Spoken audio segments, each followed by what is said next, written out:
哎呦，他现在都在跑。好，那各位受班同学大家好。那今天我们先鼓掌，欢迎佩兰来给我们介绍。那佩兰来自于菲律宾移民署。今天我向你请教，你在菲律宾移民署工作几年？当移民官？工作2年了。2年2年就要。那他现在是在我们中央警察大学国境警察研究所，然后来这边当研究生这样。那他来自于菲律宾的移民官。那他今天跟大家分享菲律宾打击人口贩运的这个法制。接下来那你就开始。不好意思，因为受限时间20分钟以内。Okay, so good afternoon, everyone. We will be talking about the anti-human trafficking law in the Philippines, specifically the Republic Act Number 9208 or Anti-Trafficking in Persons Act of 2003.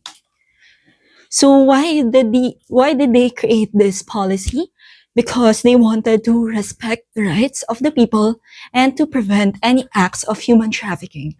So everything was based on the United Nations, and they were doing this in accordance to United Nations, the UN, so that they could prevent the trafficking in persons and also the involuntary migration and servitude of persons. So under Section 3, we define the following terms. So number 1 is the trafficking in persons, or also known as TIPs. So TIP is the recruitment, transportation, transfer, or harboring, or receipt of persons with or without the consent of the victim. And it could also happen with or across the territory of the country. And they use threat or force as they take advantage of the other person. So we recognize here that there is someone more powerful, and then the other one is less powerful. So the more powerful person takes advantage of the other. Okay, and then a child is someone 18 years old below, but it could also be someone over 18 years old, but has physical, mental, and disability.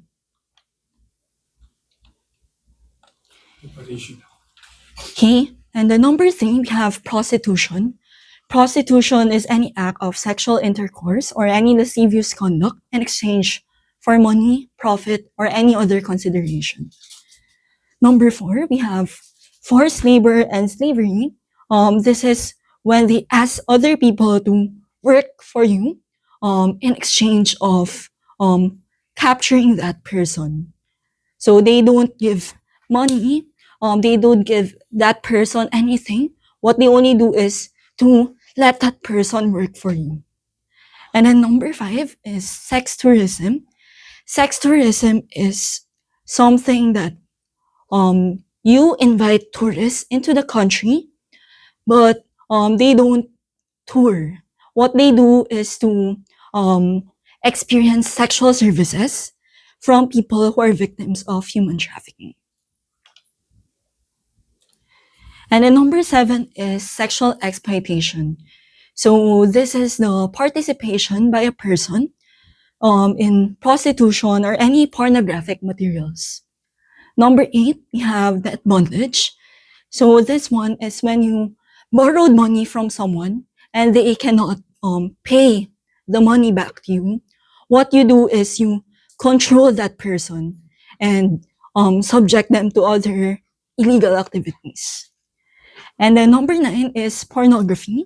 So this is when you record any sexual activity or any representation of sexual parts. Section 4 involves acts of human trafficking.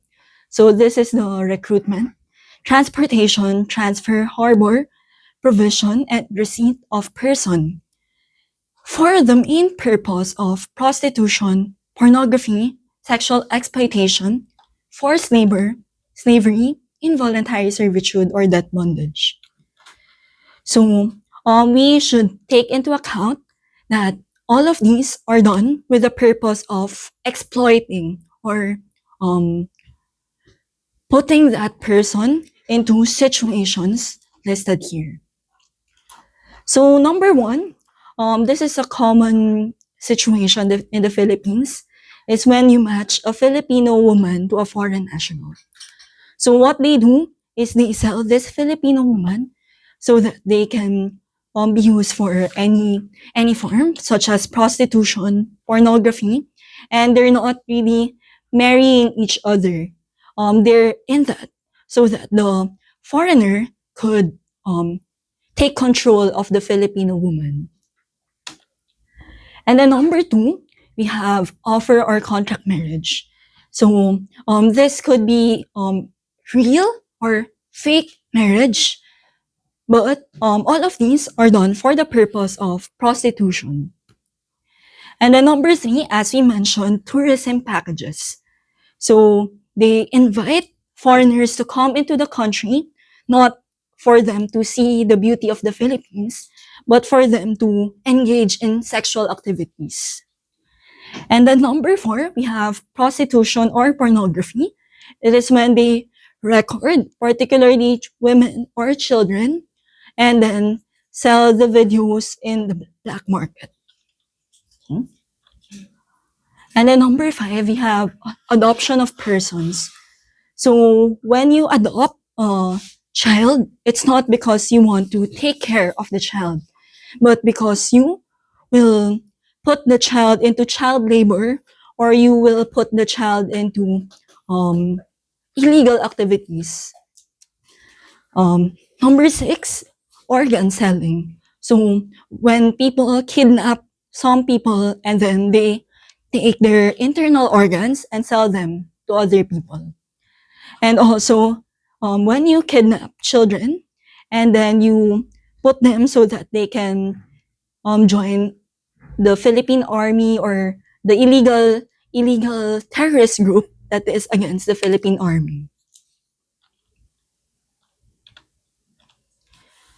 So under Section 5, these are certain acts that contribute to the human trafficking.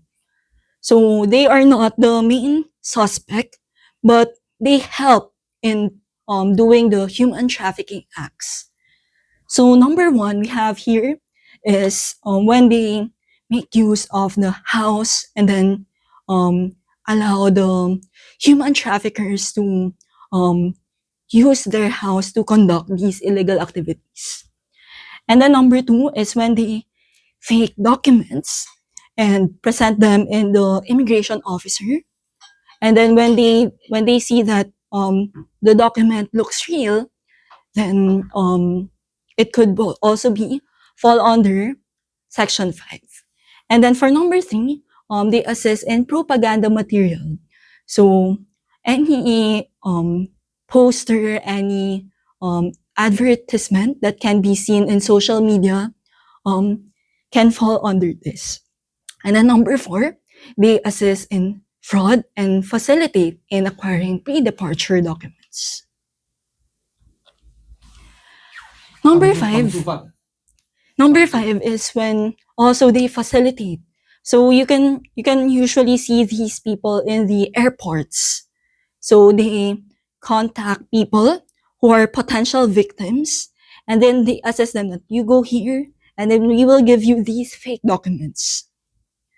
And then number 6 is when you confiscate or destroy any legal document so that the victim won't be able to report to the authorities, or the victim won't be able to leave the country.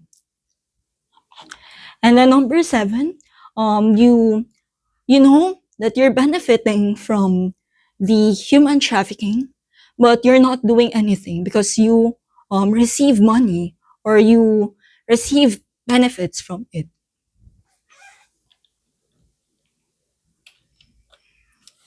Okay, so who are the people that fall under the human trafficking? So number 1, commonly we see children. So again, children can be anyone under 18 years old, but also can be someone over 18 years old, but have physical and mental conditions. Number 2, we have a child who was adopted through the inter-country adoption. So this means to say that a foreigner adopted the Filipino child, but they adopted the child for the purpose of prostitution, pornography, sexual exploitation, and such. And then for number 3 is the syndicate or bigger scale of human trafficking. So it requires 3 or more persons to carry out the crime, and then they will victimize 3 or more people. And then number 4, anyone who has authority over the trafficked person. So let's say, for example, it could be a family member, someone older than the victim, or any sibling, any guardian, or any other relative. And then number 5, we have any member of the military or law enforcement agencies, or people who work in the government. And these people usually engage with prostitution. And same goes with number 6. And then for number 7, we have the offended party or the victim eventually dies because of the human trafficking, and they suffer or they could acquire diseases such as HIV or AIDS. So Section 7 of the Anti-Human Trafficking Law indicates the confidentiality. So as we recognize the individual rights of every human being, they recognize that everything must be held to privacy. So especially that we know that human trafficking is a sensitive issue. So any of these must not be disclosed to the public or even in the media, in the news. They could only share some details, but not the name of the people involved and also their other personal details. And then Section 10 includes the penalties. So what constitutes the following?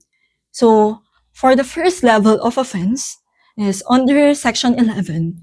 So when you engage in any act of prostitution with the victim of human trafficking, when you're caught for the first time, you will be serving 6 months of community service. And when you did it for the second time, you will be doing community service for 1 year. And you will be fined from 50,000 pesos to 100,000 pesos. So if it's in NTD, it will be around 25,000 to 50,000. It's like half. And then for Section 5, or any acts that promote human trafficking, so these include the following. When you help the people in conducting the human trafficking scheme, you're not the main planner of the human trafficking, but you assisted in conducting the following crimes. You will be imprisoned for 15 years, and you will be fined from 500,000 to 1 million pesos. And then when you are exactly the culprit or the main suspect of human trafficking, you will be imprisoned for 20 years, and you'll be fined from 1 million to 2 million pesos.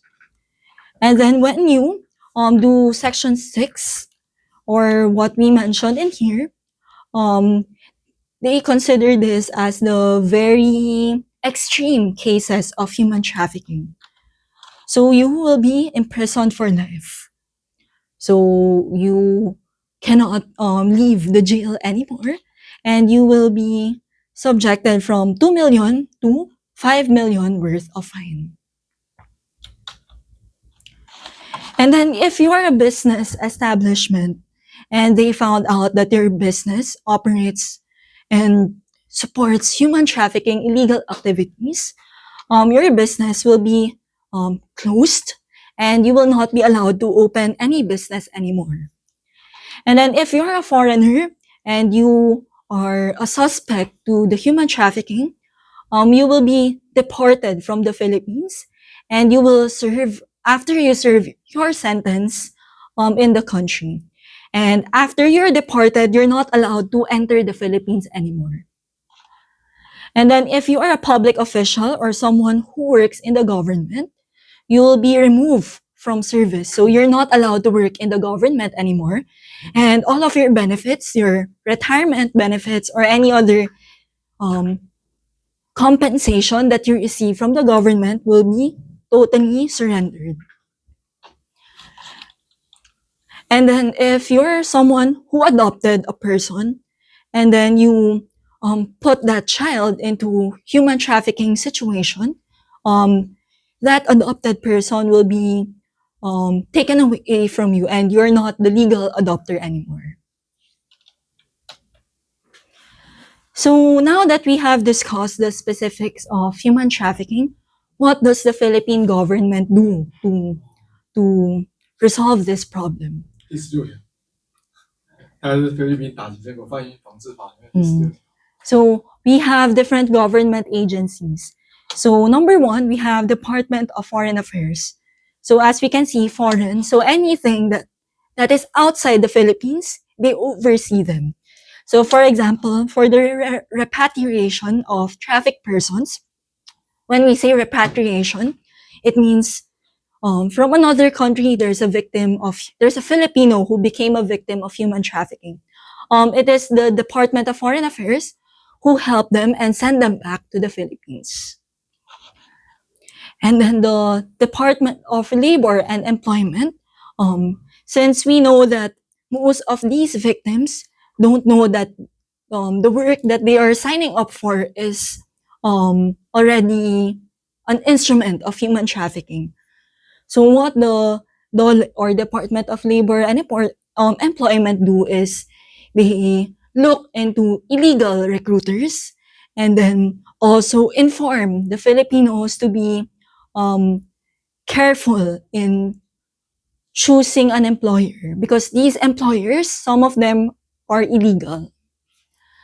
And then for the Department of Social Welfare and Development, they protect and they provide counseling services to victims of human trafficking. And then for the Department of Justice, they are the people who prosecute people accused of trafficking. And they oversee extradition. So any foreign national who had a situation of human trafficking in another country, they would send them back. And then we also have this National Commission for the role of Filipino women to take care of women who are often victims of human trafficking. And also the Bureau of Immigration, this is where I work. So what we do here is the foreign nationals who are involved in human trafficking, we apprehend them, meaning we catch them, and we also monitor them when they enter or leave the country.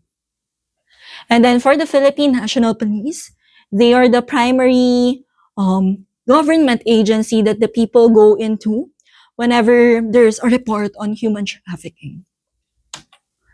And then the Philippine Overseas Employment Administration, because we know that there are so many Filipino workers abroad, they take care of them. And also for the Department of Interior and Local Government, and also the local government units, they monitor the city-to-city cases of human trafficking. So now that we know that there are so many government agencies, it can be confusing, but we have created, under Section 20 of the Act, an Interagency Council Against Trafficking. So this is the main organization that oversees all the functions of the government agency with regards to human trafficking. So members of the IACAT, or the Interagency Council Against Trafficking, include the Department of Foreign Affairs, Department of Labor and Employment, and all the other government offices I mentioned earlier. And what do they exactly do? they create a comprehensive and integrated program to prevent the TIPs and also coordinate other government agencies and other institution, international organization when there is anything that is related to human trafficking. So that will be all for my presentation. Thank you. 对啊，这个20几个法律的那个法律名称叫什么？这法律名称是我们台湾叫人口贩运防治法啊，菲律宾叫什么法？ Anti-Trafficking in Persons Act of 2003。就是这个法，就是相当于台湾的人口贩运防治法。对。学入你要不要翻译一下？2003年。2003年打击人口贩运。